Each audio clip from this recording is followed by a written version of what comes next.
Welcome to Transpac Onboard. We are 6 to 10 days into this race, depending on what fleet we're following.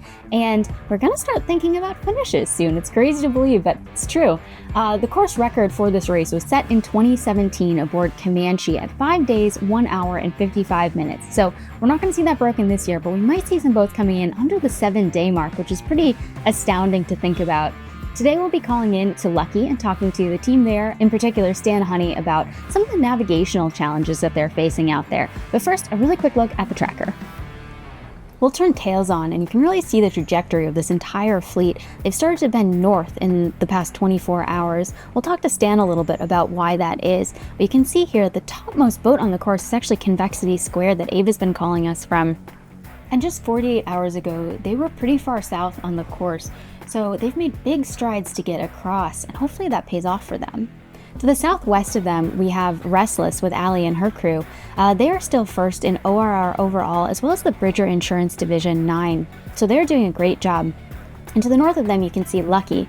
Lucky is moving so fast at the moment. All the boats around them are from that first start. So Lucky's actually several days behind them in terms of actual days on the course, but these boats are doing an average of around 150 miles in the past 24 hours, and Lucky actually made 380 miles in the past 24 hours, so they're going over double the speed of most of their competitors. They are moving so fast, and we will see them catch up soon. But conditions on board Lucky are not quite what they were expecting. It hasn't been a traditional Transpac for them. They sent over this clip yesterday. Okay, here we are cruising along in the 2025 Transpac, and we are doing 23 knots headed towards Honolulu. Got Brad Butterworth. Hey Brian, say hi. Yaka Signorini, veteran world, Volvo Ocean Race sailor, been around several laps, won the Volvo Ocean Race. What do you think of this version of the Transpac after hearing about all this surf trunks, t-shirts? What's your take, Yaka?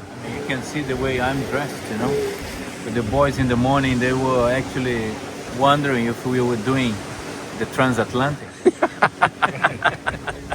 Yeah, this is your first too. What do you think? Yeah, we all sold on the board shorts and t-shirts, so we're looking forward to that. Yeah.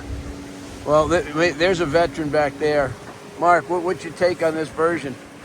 Are you sure we're not on the transatlantic race?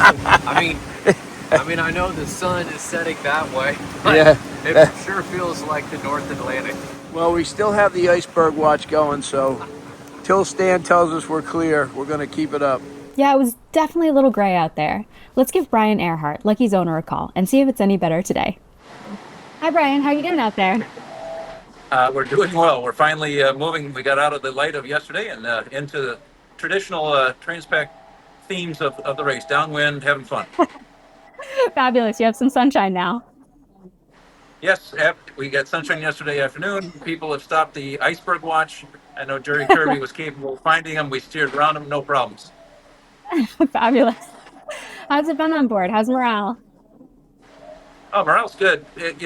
People were questioning my sanity and even my experience because many of our members have never done a Transpac before.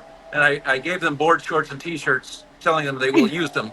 And it's now coming true, but slowly. It is a little bit chillier than I remember the last 3 Transpacs, but hey, we're having a good time. It's a great race, one of the Ocean Classics, and thanks to the race committee and everybody for putting it all together. We love this race. Fabulous. And you guys are making time too. It looks like you're doing really well out there. Yeah, I didn't hear exactly what you asked, but yes, we think we're making up some time from the light patch that took us a better part of a day and a quarter to get through. So hey, we're through it, and spirits lift when you're not going single-digit speeds anymore. Yeah, I'm sure that helps. Can we hear from Stan a little bit about the decision making to navigate that patch of the race? Yeah, sure. Stan has done a good.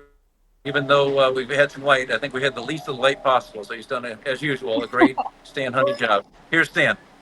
Thanks, Brian. Hi, Lydia. Hi, Stan. How are you doing?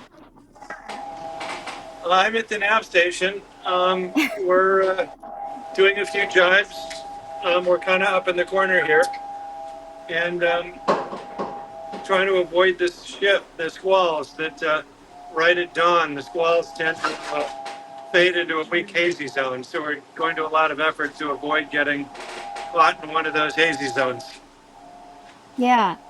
So looking at the tracker, it looks like a lot of the boats have started to head farther north of the rum line in the past 24 hours. Can you talk a little bit about the decision making there? Um, the I didn't hear all of the question, but I'll answer what I think you asked. There's a this race is got kind of an uncharacteristic wrinkle. It's a big area of light air that's growing and slowly moving south. That's caused by an upper level low. We were unusually, for a third day starter, we were able to make it across that. And so we're on the western side of it along with the first day starters. I think most of the rest of the second and third day starters, I think most of the second day starters are on this side of it, and all of the third day starters are on the eastern side of it. So it was unusual that we were able to get across. And so now for us, it's a fairly traditional Transpac, looking for the shift around the southern and southeast corner of the high, and trying to stay out of the light zone behind the squalls in the morning. Do you have a prediction about when you guys are going to finish? Yeah, I think in Hawaii time, we should finish mid-morning on the 11th. On the 11th, Friday, yeah. Okay, so you guys are getting close. That's good. Yeah, we're on the home stretch in terms of the very difficult parts for me. The decision on how to deal with that surface manifestation of that upper level low, that for me was just a major concern and very, very difficult decision. So one of the other boats that we're following in the race is a Cal 40, and I know you've done this race in a Cal 40 a time or two. Can you tell us a little bit about the difference in navigation that you're making aboard Lucky versus what you would be doing if you were on a Cal 40? Well, first of all, just an anecdote about that Cal 40.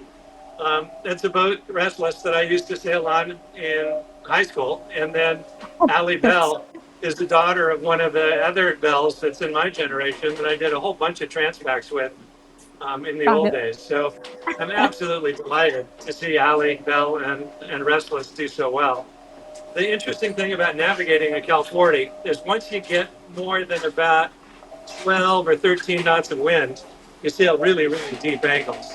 And so the joke is, for a Cal 40, that once the breezes come up, you point the boat at the finish and put the boom on whichever side it seems to like better. And that's not entirely true, but it's about 98% true. And Ali has a lot of that sailing in her blood. So she'll do as well as the Cal 40 can do. Fabulous. Well, Stan, I really appreciate your time. I know you guys were busy out there, and thanks to Brian as well for his time. It's been great to talk to you. All right. Take care. Thanks for calling. Cheers. Bye. How cool is that to be able to call Stan Honey in the middle of the ocean, in the middle of the race, and hear his thoughts as he's going? He's just such an absolute wealth of knowledge and information about this race and about navigation. It's so cool to be able to talk to him. We're going to take a look at the rest of the fleet now, because Lucky is not the only boat having an absolutely amazing race this year. Let's turn it over to see what kind of conditions other people are seeing.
that doesn't make you want to go sailing, I don't know what will. That's all from us today. For more Transpac, visit our website or follow us on social media or YouTube.